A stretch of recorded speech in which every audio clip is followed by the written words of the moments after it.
안녕하세요. 상무기 김영건입니다. 네, 8차시 대기의 날씨의 변화에 대해서 공부해보도록 합시다. 이번에는 무엇을 다루냐? 공기의 단열성과 생성, 그리고 대기 활동과 감소 과정을 공부하게 됩니다. 먼저 공기의 단열 변화를 공부하도록 합시다. 공기는 덩어리로 움직입니다. 이제 앞으로 만지를 가는 거고요. 공기는 덩어리로 움직이고요. 이제 공기를 입자 하나하나 볼 필요 없고요. 덩어리로 생각할 수 있습니다. 왜냐하면 공기는 입자 활동이 굉장히 낮고 열전도가 거의 그렇기 때문에 열전도가 거의 일어날 수가 없습니다. 그리고 적당한 크기의 덩어리를 잡는다면 내부의 물리량은 일정하게 잡아볼 수 있습니다. 그렇기 때문에 덩어리를 마치 하나의 큰 덩어리로 생각을 할 수 있다라는 이야기입니다. 자, 공기 덩어리는 외부와 열 교환을 일으키지 않는다고 제가 앞에서 얘기를 했어요. 전도 상태이기 때문에. 그렇기 때문에 공기 덩어리는 단열 상태라고 생각할 수 있습니다. 이제 대신 수축 팽창과 이동을 통해서 일종의 대류 형태로 에너지를 주고받는 거죠. 그렇기 때문에 일을 하지만 열을 받지 않습니다. 이제 연료각 제외법칙을 공부할 건데요. 연료각 제외법칙은 내부 에너지 변화는 단위열 반응입니다. 라는 굉장히 직관적인 이야기를 갖고 있습니다. 내부 에너지를 정의하는 그러면서 공기 덩어리는 닫힌 게이기 때문에 입자가 이동하지 않습니다. 그렇게 잡아버리면 그만이죠. 그리고 안에 열이 없어요. 단열 상태이기 때문이죠. 그렇기 때문에 내부 에너지 변화와 반응 일이 동일합니다. 반응 일은 마이너스 PdV입니다. 왜냐하면 압력으로 일정한 압력을 눌렀을 때 부피가 감소를 하는 만큼 에너지이기 때문이죠. 그래서 반응이는 마이너스 PdV이고 따라서 데이터 U는 마이너스 PdV다. 시기성분을 하는 겁니다. 다음 공기 덩어리의 내부 에너지는 온도에 정비를 합니다. 이거는 이장기차 상태 방정식의 결론 중 하나이고요. U는 2분의3 NKT 이렇게 표현이 됩니다. 저는 물리에서 유도를 하는 물리화학의 수준 그런 식이기 때문에 지구와서 비교하지 않았습니다. 공기를 보도록 하겠습니다. 자, 이제 공기 덩어리를 팽창한다. 무슨 소리입니까? 받는 일이 음수라는 거죠. 받는 일이 음수라는 거는 온도가 증가합니까? 감소합니까? 내부 에너지가 증가합니까? 감소합니까? 내부 에너지가 감소하죠. 내부 에너지가 감소하면 온도가 증가합니까? 감소합니까? 온도가 하락하게 됩니다. 반대로 공기 덩어리가 수축합니다. 공기 덩어리가 수축하면 받는 일이 양수겠죠. 양수면 내부 에너지가 증가하게 되죠. 내부 에너지가 증가하면 온도는 상승하게 됩니다. 이거를 중간 과정을 스킵하고 중간 과정을 스스로 생각하지 못하겠다 싶으면 스킵하고 골드책을 외우시고 서울 갖고 생기면은 할 줄 알아야 돼요. 그렇기 때문에 다 외우시는 분 외우는 게 아니라 이런 사고방식을 익히시는 게 중요합니다.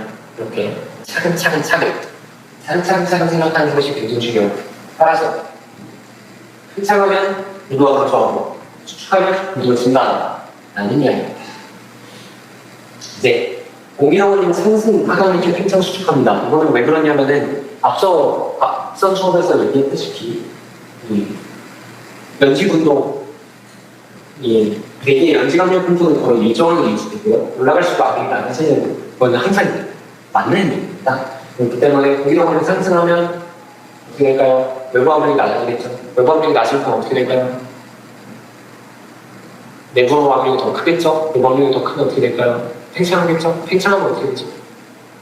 온도가 낮아지죠. 그래서 공기가 상승하면 온도가 낮아지죠. 반대로 공기가 하락하면 온도가 높아지겠지. 이런 식으로 상승하면 온도가 낮아지고 하락하면 온도가 높아지게. 자, 공기 덩어리가 상승할 때 온도가 바뀌게 되잖아요. 온도가 변하는 정도를 단열각률이라고 합니다. 단열각률은 크게 두 가지 종류가 있습니다. 건조 단열각률과 수증 단열각률이 건조 단열각률, 건조한 공기의 단열각률. 건조한 공기가 뭐냐? 수증기가 연결하지 않는다. 상승하는 동안 수증기가 연결하지 않는다. 수증 단열각률은 뭐냐? 수증기가 연결하는 상승하는 동안 수증기가 연결하는 공기의 단열각률. 건조 단열각률 선을 개편하고 수증 단열각률을 표현합니다. 건조장일 확률은 1도씨 per 100m, 100m 상승할 때마다 1도씩 떨어진다. 그리고 스밀단일 확률은 100m당 0.5씩 감소하게 됩니다. 수변한 공기는 수증기가 연결하여 수변한 공기가 건조장일 공기보다 좀 더 온도가 높죠. 왜 이게 낮아지죠? 그 이유가 왜냐하면은 수증기가 연결한다는 거잖아요. 수증기가 연결하면은 에너지가 방출이 되겠죠. 에너지가 방출하기 때문에 온도가 에너지 방출로 인해서 상승하게 되는데 낮아지면서도 상승하기 때문에 온도가 더 나가는 겁니다. 이게 잔열 방출, 여기 이후에 여러 번 언급되는 잔열 방출. 공기덩어리는 일정량의 수증기를 포함하고 있습니다. 수증기의 양을 분석하는 것도 일종의 공부가 될 텐데요. 수증기의 양을 어떻게 표현하게 될까요? 이 수증기는 어디서부터 시작할까요? 이거를 공부해 보도록 하겠습니다. 수증기 양을 나타내는 가장 전체적인 예는 당연히 공기덩어리 속의 수증기가 얼마나 되느냐 그래프를 나타내는 것이겠죠. 절대속도라고 하는 덩어리 속의 수증기의 밀도 표현을 하면 미터 세제곱에 몇 그램이 들어가요. 방금 수증기압. 수증기압은 덩어리 속 수증기의 분압을 표현합니다. 반면 헥토파스칼이라고 표현하는 그리고 혼합비라고 새로운 물리량이 있다. 혼합비는 덩어리 속의 수증기의 밀도를 수증기 제외 건조 공기의 밀도로 나눈 것입니다. 이걸 W라고 표현하고 그램 킬로그램, 킬로그램 나타납니다. 이 W가 622 P-1이다 라는 거는 잘 알려진 사실인데 이게 왜 그러냐를 증명하는 것도 되게 재밌는 얘기가 있습니다. 지금 한번 해볼까요? 자, 다시 돌아가서 PV의 에너지선 이거를 살짝 바뀌면 P가 m분의 rho RT다 표현할 수 있었죠? 자, 이제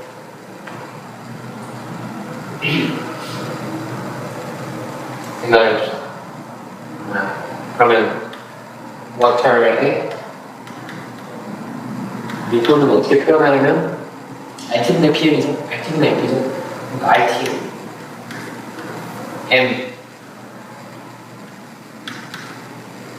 M이 물의 기자량이 얼마죠? 물의 기자량은 18 이게 있습니다. P라고 표현하면 큰일 나죠. 앞에서 분압을 정의했잖아요. 그걸 따라줘요. 그리고 건조 이렇게 건조 공기는 우리 대기의 평균 밀도는요 29.8 정도로 알려져 있습니다. 그리고 압력은 P-1. 그래서 로우 건조, 로우 건조 이거는요 29.8분의 8 P-2분의 2다. 이거 계산해보세요. 그러면 0.2 정도 나옵니다.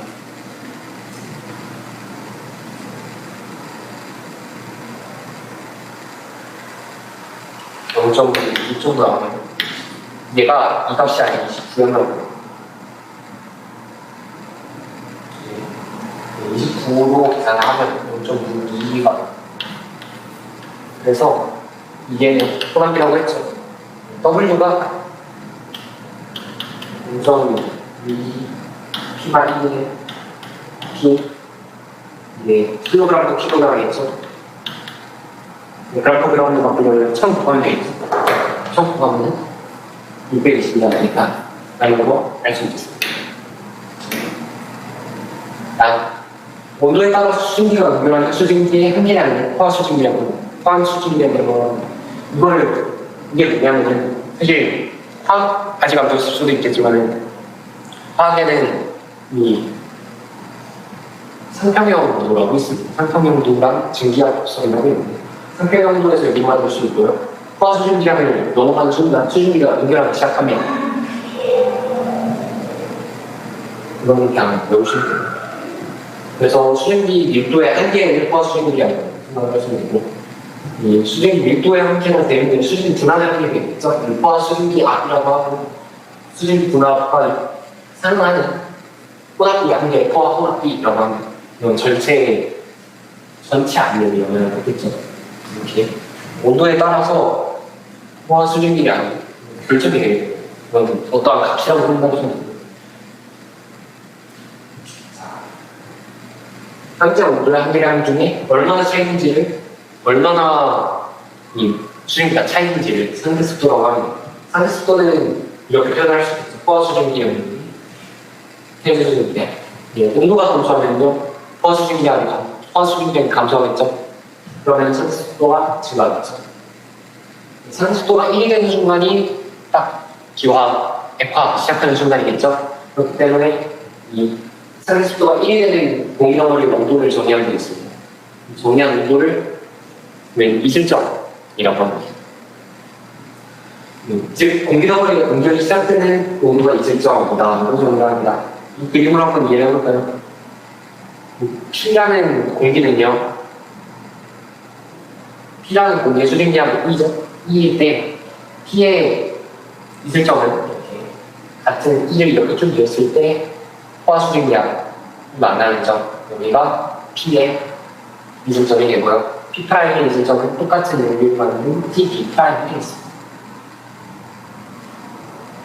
이슬점은 현재 수증기량의 함수입니다. 그런가요? 실제로 그런가? 그렇죠. 왜냐하면 이 포화 수증기량이 현재 수증기량과 동일할 때, 그때가 이슬점이 정의잖아요. 그렇기 때문에 약간 포화 수증기량이 온도의 함수잖아요. 그러면 5대 0. 그래서 현재 수증기량의 대입가 온도의 역함수, 그런 함수의 역함수 형태로 나타난다고 생각하시면 되겠습니다. 그래서 이슬점은 현재 수증기량의 함수이다. 그래서 공기덩어리를 상상하면요, 생각을 해봅시다. 공기덩어리를 상상하면 팽창하죠. 팽창하면 수증기 밀도가 증가해 감소하죠. 감소하면 이슬점이 증가해 감소하죠. 따라서 공기덩어리가 상승하면 이슬점이 떨어지고, 공기덩어리가 하강하면요, 이슬점이 상승하게 됩니다. 이렇게 이슬점도 상승과 하강에 따라서 변화하게 되고요. 이 공기덩어리가 상승할 때 이슬점이 떨어지는 정도를 이슬점 확률이라고 합니다. 이슬점 확률은 0.5도 10%, 100m라고 알려져 있습니다.